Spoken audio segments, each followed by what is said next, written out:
চিপাঝাৰৰ গোৱালঝাৰত খাদ্যত বিষক্ৰিয়া হৈছে অসুস্থ 20 গৰাকীৰো অধিক লোক ইয়াৰে অধিকাংশই মহিলা জন্মদিনৰ অনুষ্ঠানত মা প্ৰসাদ খাই অসুস্থ হৈছে এই লোকসকল অসুস্থ আটাইকে চিকিৎসালয়ত ভৰ্তি কৰোৱা হৈছে চিপাঝাৰত এই ঘটনা সংঘটিত হৈছে মা প্ৰসাদ খাই অসুস্থ হৈছে কেবাগৰাকীও চিপাঝাৰৰ গোৱালঝাৰত খাদ্যত বিষক্ৰিয়া হৈছে অসুস্থ হৈছে 20 গৰাকীৰো অধিক লোক ইয়াৰে অধিকাংশই হৈছে মহিলা জন্মদিনৰ অনুষ্ঠান আছিল আৰু সেই অনুষ্ঠানত মা প্ৰসাদ খাই অসুস্থ হৈছে এই মহিলাসকল অসুস্থ আটাইকে চিকিৎসালয়ত ভৰ্তি কৰোৱা হৈছে চিপাঝাৰৰ গোৱালঝাৰত খাদ্যত বিষক্ৰিয়া হৈছে অসুস্থ 20 গৰাকীৰো অধিক লোক ইয়াৰে অধিকাংশই হৈছে মহিলা জন্মদিনৰ অনুষ্ঠান আছিল সেই অনুষ্ঠানত মা প্ৰসাদ খাই অসুস্থ হৈছে অসুস্থ আটাইকে চিকিৎসালয়ত ভৰ্তি কৰোৱা হৈছে চিকিৎসা অব্যাহত আছে চিপাঝাৰত এই ঘটনা সংঘটিত হৈছে গোৱালঝাৰত খাদ্যত বিষক্ৰিয়া হৈছে 20 গৰাকীৰো অধিক লোক অসুস্থ হ'বলগীয়া হৈছে মা প্ৰসাদ খাইছিল জন্মদিনৰ অনুষ্ঠানত মা প্ৰসাদ খাই অসুস্থ হৈছে এই লোকসকল ইয়াৰে অধিকাংশই মহিলা বুলি জানিব পৰা গৈছে ততাতৈয়াকৈ চিকিৎসালয়ত ভৰ্তি কৰোৱা হৈছে আটাইকে আৰু বৰ্তমানো চিকিৎসা চলি আছে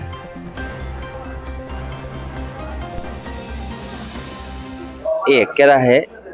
আজি প্ৰায় 3 মাহৰ ভিতৰত এই তৃতীয়টো ঘটনা আৰু এই তৃতীয়টো ঘটনা হৈছে খাদ্য বিষক্ৰিয়া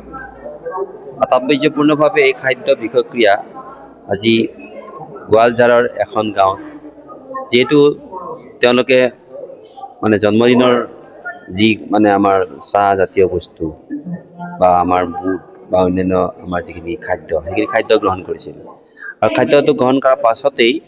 বহুতে হয়তো কিছু খাদ্য মাকহঁতে বা কোনোবাই লৈ গৈছিলে তাৰ পৰা আহি খালে তেওঁলোকৰ আৰু যিসকল তাতেই খালে এইবিলাকৰেই এই খাদ্যত বিষক্ৰিয়াটো হৈ গ'ল আৰু আমাৰ ডাক্তৰে কোৱা মতে অন্ততঃ আমাৰ যিটো কি বুট বা মুগ এই ক্ষেত্ৰতহে এই মানে খাদ্য গ্ৰহণ কৰাৰ পাছতহে এই ঘটনাটো হোৱাৰ পৰিৱেশটো সকলোৱে মন কৰিছে আৰু ইতিমধ্যে আটাইখিনিকে আমাৰ এই চিপাঝাৰৰ এই হস্পিটালত ভৰ্তি কৰা হৈছে আৰু আমাৰ ডাক্তৰসকলে লগে লগে গোটেইখিনি যথাবিহিত ব্যৱস্থা হাতত লৈছে আৰু কিছু দুই এক সাধাৰণভাৱে তেওঁলোকে মানে ইয়াৰ পৰা চিকিৎসালয় গুচি গৈছে কিন্তু যিখিনি অতি মানে গুৰুতৰভাৱে বিষক্ৰিয়া হৈছে তেখেতসকলক কিন্তু ৰাখিব লাগিব তেখেতসকলক পৰ্যবেক্ষণ ৰখা হৈছে আৰু তেখেতসকলে আমাৰ ডাক্তৰসকলে একেবাৰে আৰম্ভণিৰ পৰা এতিয়ালৈকে তেওঁলোকে সুন্দৰভাৱে তেওঁলোকক পৰীক্ষা কৰি আছে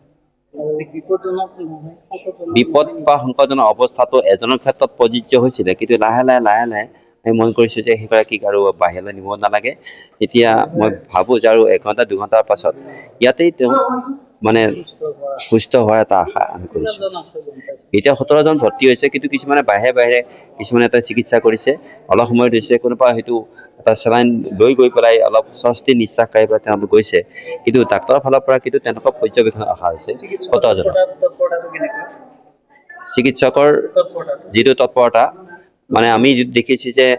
এইখন হস্পিটেলত এতিয়া লাহে এই তৎপৰতাটো বাঢ়িছে কিয় যে মাজতে অকণমান স্থবিৰতা এটা আহিছিলে কিন্তু এই হস্পিটেলখনত এতিয়া নতুন বহুত ডাক্তৰ আহিছে আৰু সেই ডাক্তৰখিনিয়ে অন্ততঃ সেৱাৰ মনোভাৱেৰে কাম কৰাৰ কাৰণে আজি আমাৰ এই ধৰণৰ কেইবাটাও ঘটনা ঘটিছে গোটেই ঘটনাটোক কিন্তু সকলোৱে কৈছে যে চিকিৎসকসকলৰ তৎপৰতাৰ কাৰণে আমি বাচিছোঁ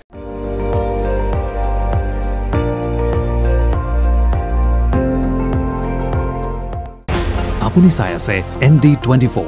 সৰ্বশ্ৰেষ্ঠ নহয় সৰ্বোত্তমৰ দৌৰত